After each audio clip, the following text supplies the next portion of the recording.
নমস্কাৰ সকলোকে। আজি বোলো দুপৰীয়া সাজত চাঙৈ টেঙা আৰু মাছৰ জোল বনাওঁ।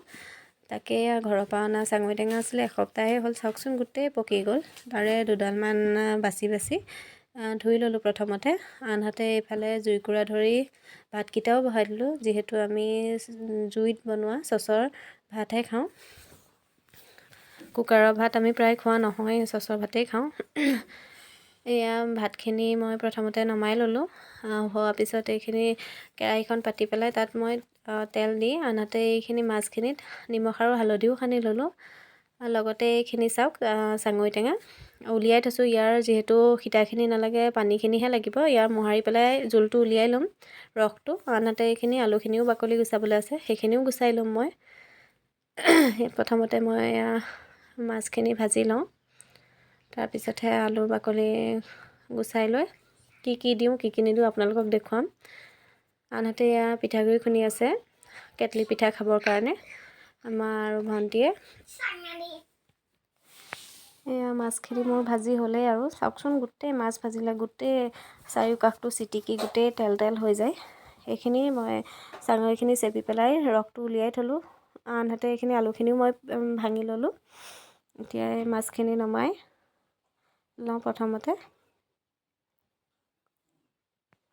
আনহাতে চাওকচোন, মোৰ হাতখন লাগি গোটেই কেটলিৰ পানী ছাইডত পৰি গোটেই পানী হৈ গ'ল চৌকাটোৰ কাষতে।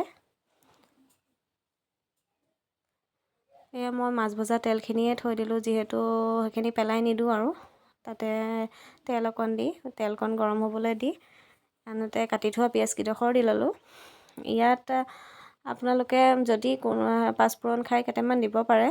আমি যিহেতু আমাৰ ঘৰত সকলোৱে পাঁচফোৰণ নাখায়, সেইকাৰণে মই পাঁচফোৰণ নিদিলোঁ আৰু। পাঁচফোৰণ দিলে গোন্ধটো বহুত ধুনীয়া লাগে খাই চাঙৈ টেঙাৰ। চাঙৈ টেঙাটো জানেই ধৰি লওক সকলোৱে পেটৰ কাৰণে কিমান ভাল।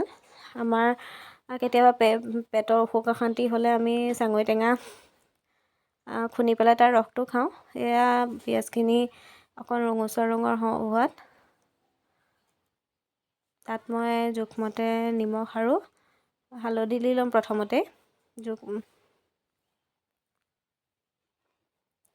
তাৰপিছতে এয়া ভাঙি থোৱা আলুখিনি তাত দি ল'ম।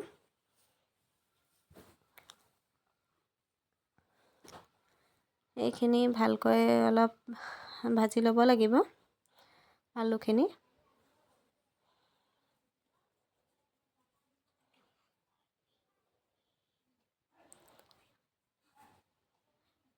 আলুখিনি ভালকৈ ভজা হোৱাত ইয়াত মই